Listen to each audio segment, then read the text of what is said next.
Hi, good evening. Welcome to another edition of Neighborhood News. It's Tuesday night, or if you're watching a rerun, it's another night of the week. And as you can see, Carlos had something going on today.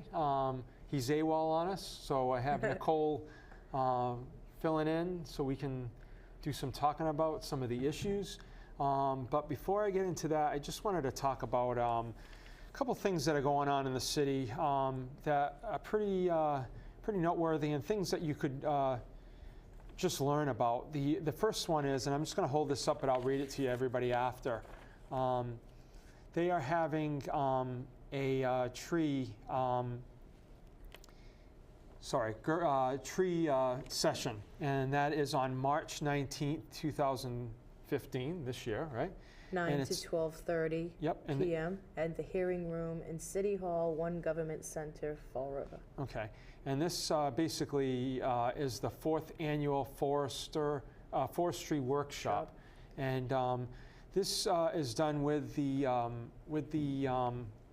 arborist company Davey, and also the Fall River Tree Planting Commission.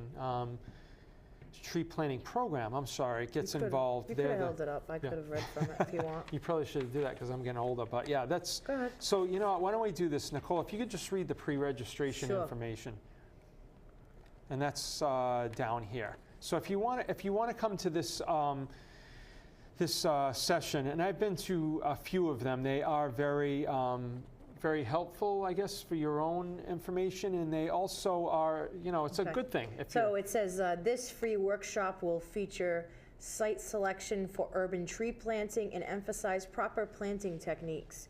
Additionally, local forestry specialists will be on hand to provide regional updates. ISA and MCA continuing education credits will be offered, and morning refreshments will be served. So that's good if anybody's looking to get some type of college credit. It says educational credits. Could you let them know too?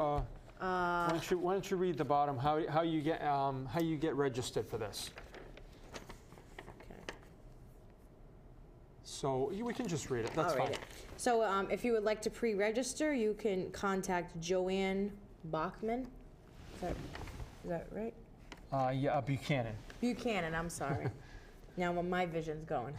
At the University of Mass, the email is jbusat@umext.umass.edu. Also, a phone number to contact her would be area code 413-545-4300.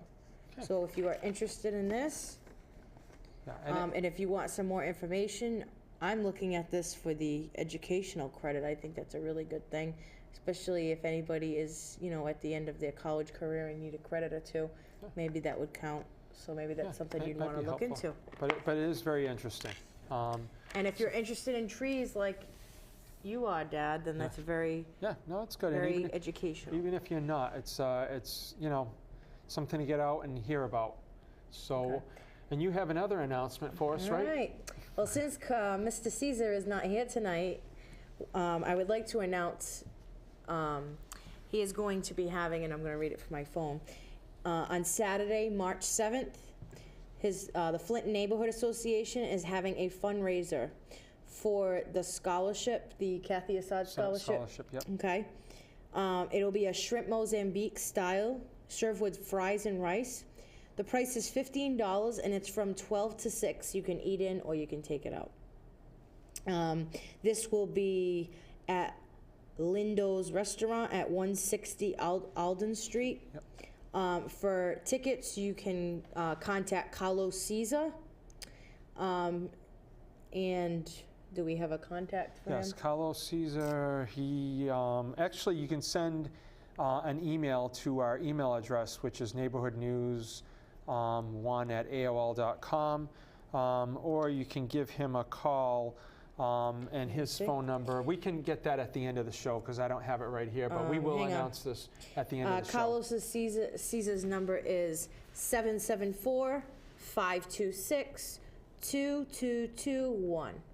So if you're interested in tickets, you can give him a phone And it's call. And for a good cause. I Yes. believe last year they gave a few scholarships out, and it's in Kathy Assad's name. She was a teacher at Durfee High School, an English teacher. I remember her when I attended there back in the 80s, very nice lady. And she was the one that pretty much started the Flint Neighborhood Association, and she did very well with that. And it's with Carlos and folks before him, it's continued. So, so that's a testament to all the hard work that she did. Yeah. So and if you- she's a big education person because she was an educator for many years. yeah. And I So, think it's good for many young kids who need that extra yeah, few money. dollars Sure. to go to college. And you get a good meal. I've been there before. I don't. Yeah, I mean, shrimp Mozambique for $15, you'd pay that at a restaurant. Yeah. So why not go and give money to a great cause? Yeah, absolutely, absolutely. So, so we get that out of the way, and All right. basically, I just wanted to talk about a couple things, you know, going on with the neighborhoods. You know, it's kind of a quiet time of year now with the winter, but we have Yeah. Carlos is always busy doing something all the time. I know he's got probably 3 or 4 trips set up in the next couple months. Bus trips, right? Bus trips, yeah. But we have, the neighborhoods have what's called a neighborhood roundtable with the mayor. And we had that a couple weeks back, and got to meet the mayor, tell, you know, just to let him know what had been done in the past. You know, the neighborhoods received a lot of support from Mayor Will Flanagan. And I think he actually, you know, he did help to support the neighborhoods, and with that, the neighborhoods did do a lot of good things for the city, and they saved a lot of man hours, Yeah. you know, for city workers. So I think that was, you know, a great thing that he had done during his tenure with the city. But it seems like Mr. Sutter is also going to support, you know, neighborhoods and, you know, volunteers to get out there and continue the good work that a lot of neighborhoods have done. So. Yeah. I think there's a lot on his plate right now with the budget and the, you know, all the problems that are going on. Yep. But I think he'll stick with, you know, having the neighborhood involvement because it's, you know, key to the success of neighborhoods in the city Yeah, overall. and Fall River, the city overall. You know, so. But it was good. You know, he has a lot of things going on. But I think it was good that that he reached out, and, you know, with all the Absolutely. things that are going on. So so I commend him on that, and I'm sure we're going to still continue with the good works of what's been going on in the neighborhood. So so and we also had an election last night for our neighborhood, Niagara, and You're the president again. by default, I guess. By default. And we're lucky enough to have Helen Rego back. Yep. She actually sometimes moves quicker than me, and she's She can run circles around you and you run 8 miles. I never understand that. 30 years older than me, but Helen has done a lot of great things. As a matter of fact, Absolutely. she put together a hat drive, and that was for the homeless shelter on North Main Street.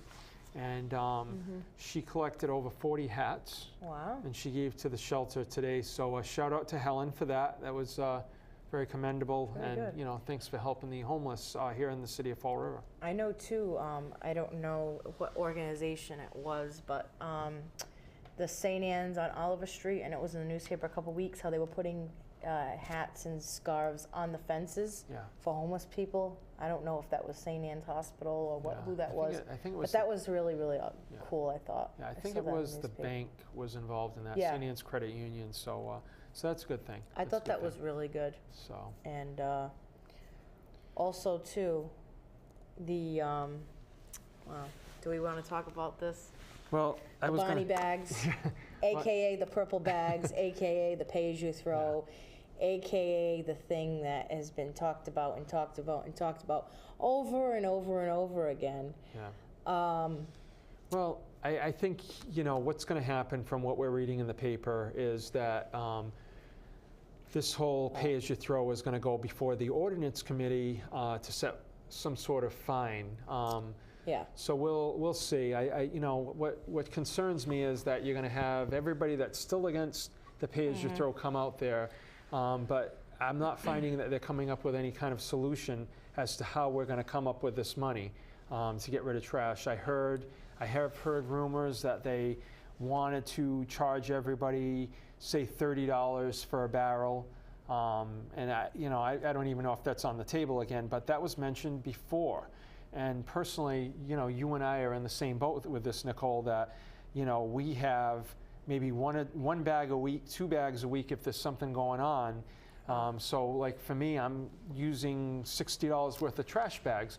Why would I want to pay $35 a month or a quarter for my bin when I already do a lot of recycling? You guys with the 3-family, you got three families in your house, and we throw out one of those barrels a week, and the recycle bin's always full every week. So, for you know, to have to pay that $35 because there are 2 bins for a 3-family when you're not even using them, I don't see that's not helping. Yeah. You know, it's not helping the recycle I think a lot of aspect. it is habit. You know, we're so used to just taking the trash bag, the white trash bag, and throwing it in the bin. Yep. You know, and sometimes people, we're gonna admit it, especially young people, they're lazy. They don't want to clean out the cups. We'd rather just put it in the bag and just pay the $1.25. And I've got you, right? And I've got you. And you've got me, and you go through my trash. But hey, when you get a surprise one day, I don't know what to tell you. You never know what's going to be in there. So, but I mean, it's like anything else. There's always going to be some type of complaint, you know, and you know this. You know, we'll talk about this. With all the snow days that the school had, people complained, you know, oh, why did we cancel? Like you talked about this, Dad. Why they canceled? Because it was cold. Well, but if they didn't cancel, people would say, my kid had to walk in the cold, and vice versa. So that's another issue. I'm just saying, in general, people complain about everything. They complain about the pay-as-you-throw. They complain about the CSO project, right? Yep. They complain about everything. So no matter what, you're not going to make everybody happy, is what I'm trying to say. So basically, you have to admit this, but the ordinance, they didn't do it correctly because in all actuality, the legality of it is there's no ordinance on the books. Well, that says, wait a minute, that says you have to do it. Yeah, there is. I mean, you know, but you don't get fined.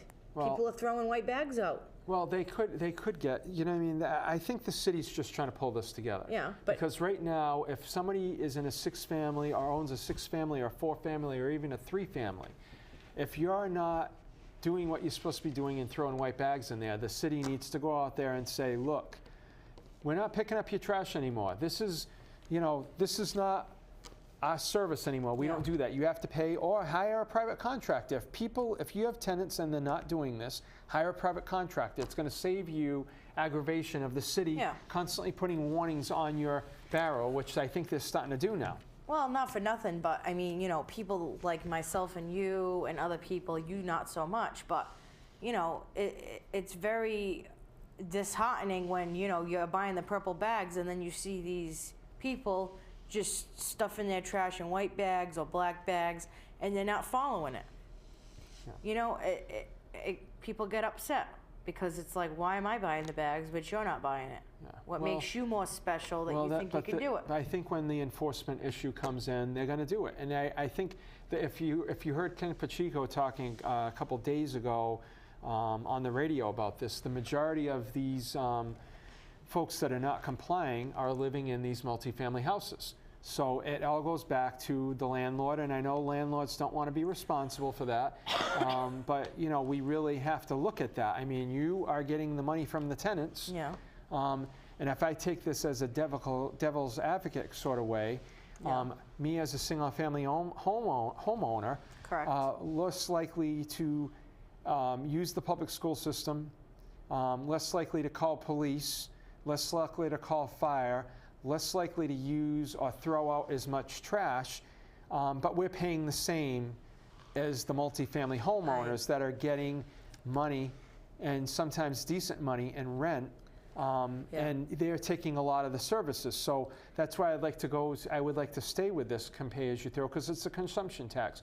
You consume, you're using the services, you need to pay for the services. I shouldn't be paying for services that I'm not using. As it is now, I am paying for the police and fire, which I use very, very rarely, where other folks are using these services all the time, and I'm still paying for it. So I'd like to see, I don't want to add on to that system. I'd like to move away from that system. Yeah, So. I mean, I agree. I mean, I think, you know, like I said earlier, people are going to complain no matter what. Whether it's the $20 fee, whether it's the getting a dumpster every month. Well, complain. I know, but you know what? That's how things are. But however, I noticed with this whole thing that came about, it seemed, you know, we would have increases in taxes pretty much every year, which it's fine. If we need to put that money in, I don't have a problem doing that.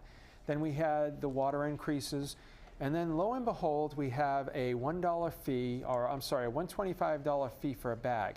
And now it encompasses everybody in the city, not just the people that own property. Now it includes tenants, and now there's this big uproar.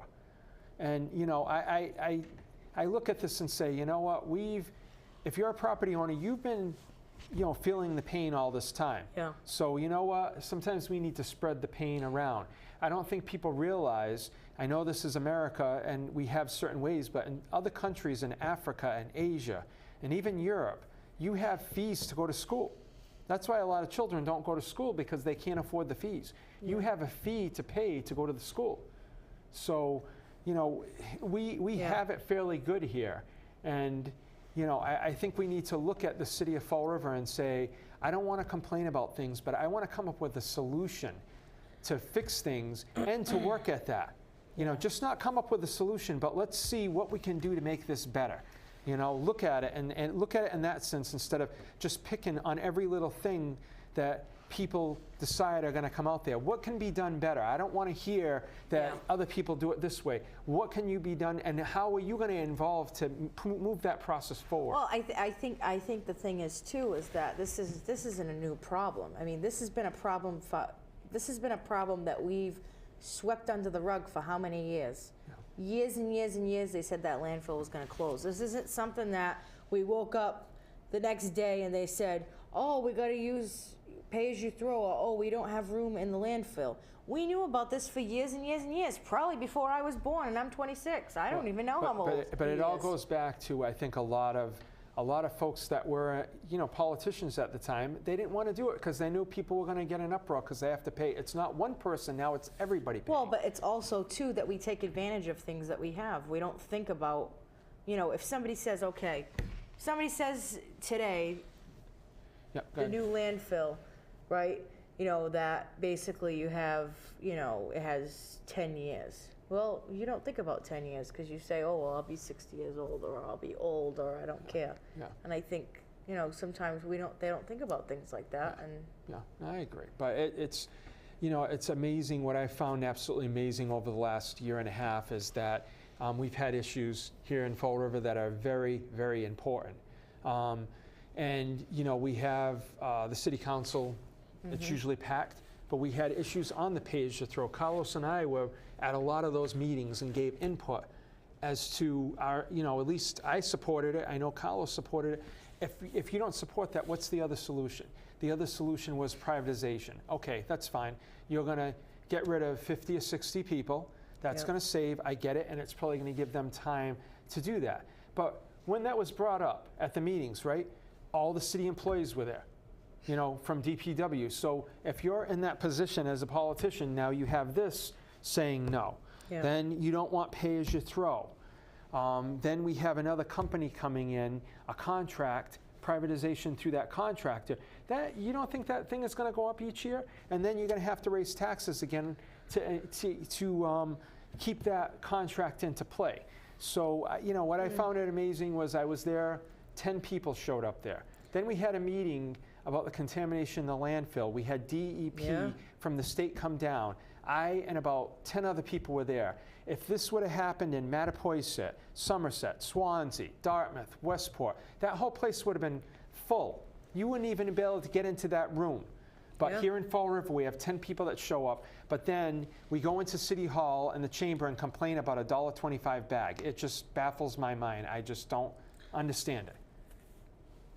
I mean, I don't know. I mean, I think people, I mean, I don't even know what to say about the issue. I mean, it's there are people for it and there are people against it. I mean, you know. But I mean, look at it like this, okay? Say you are a tenant.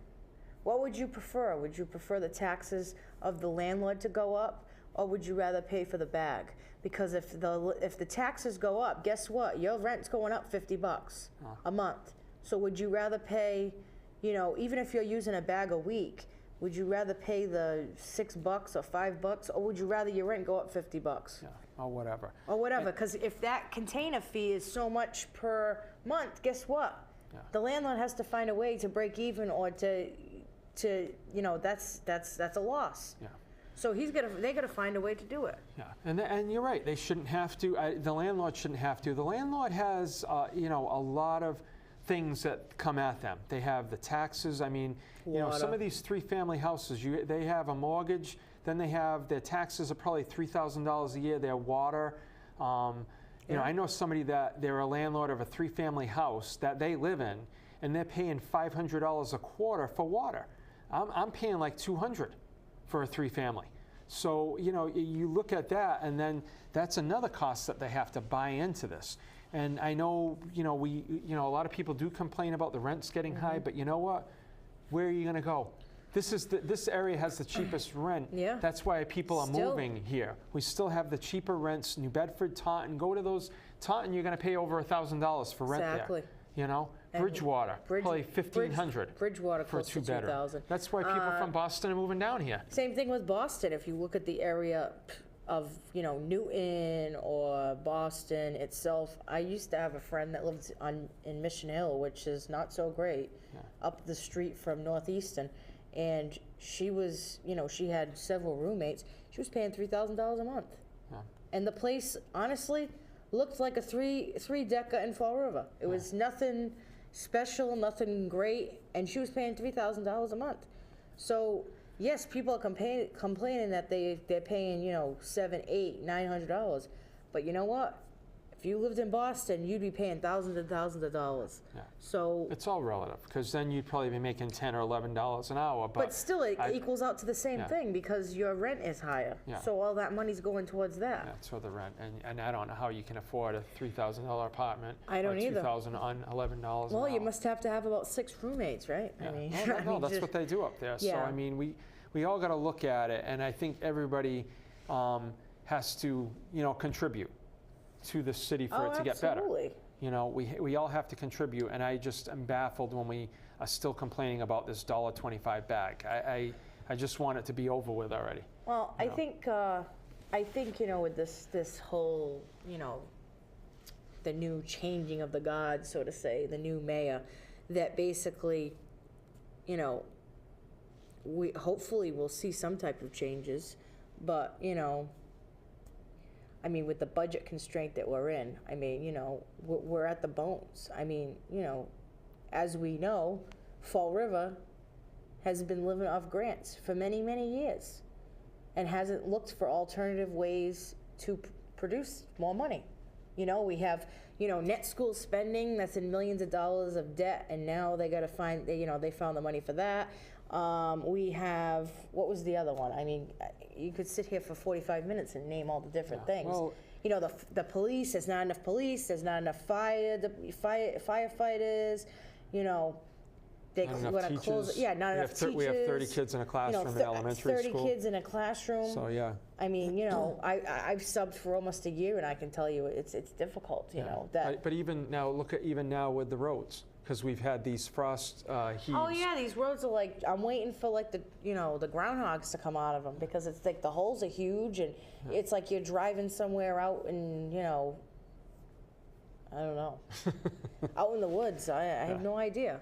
Yeah, but I mean, but there are so many issues, and we all have to, you know, come together and, you know, work together with this. And if it costs you $1.25 bag, that money's not going into someone's pocket and they're going to the Bahamas or going to South America. You know what I mean? This is to run different cities. We want streets to be plowed, right? I mean, or paved. And really, I heard at times people complaining about the roads. Well, this all costs money. You know what I mean? you don't want to pay for a bag. All this comes together. This money is going into a enterprise fund, which some people will say, no, it isn't, but it's going into an enterprise fund. And what happens is the ability to have the firefighters from before, we're not putting that money into the trash anymore because it was costing us money to get rid of our trash. And then with the closure of the landfill, that price went up a lot higher than what it was. So now we're in this situation. So I know I hear this where, you know what, it's going into other departments. Well, you know what, even if that's the case, which I don't believe that's so, even if that's the case, we're still getting some services there. Should we take that away and now we'll have, you know, 150 or 130 firefighters, and then people will complain that the firemen are not there right away, just like they were complaining the police weren't there, that it takes them 2 hours to get somebody when they have a fender bender. I mean, let's look at it like this. This is, if I can use an example, this is the stack of complaints and problems, you know, past the camera, okay? And then this is the solutions. 3 little papers. Instead of sitting here complaining about it, making all these pictures on Facebook about it, you know what? Get off your couch, get off your chair, and basically say, well, what can I do to improve it? Because that's what I do every day. When I wake up every morning, I don't sit there and say, oh, 4 of us terrible and I hate it here.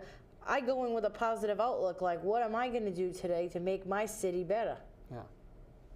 You know, even if I help one person every day, that could change everything for them.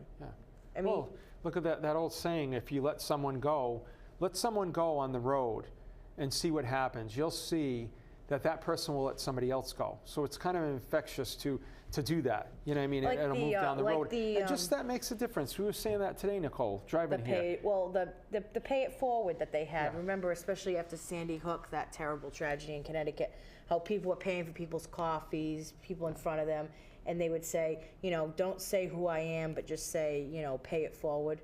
I think that goes a long way.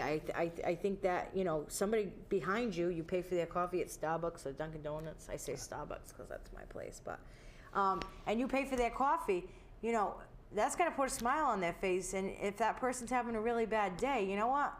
That might change their outlook for the whole day. But you're right, just having that positive attitude, and when someone, you know, you're on the road, somebody waves at you, you wave back. You know what I mean? Just that. You know, you let somebody go, and they're just going to pull in front and not say thank you. Where if you were to say hi, that makes that person's day, that you appreciated that they stepped forward and helped you out there. And I think that goes a long way. Everybody says how people are so miserable. You hear that a lot on the computer and everything else. Well, you know, just by waving, thank you, will change people's attitudes. A smile? And a smile. So Nicole, that's it. I guess we're going to have Carlos back, so I appreciate you helping me out over the last 2 weeks. I don't know how much help I was. Well, it was very good, so it went by very quick. I hope everybody enjoyed the show, and please do something positive for your city. Have a good night. Pay it forward.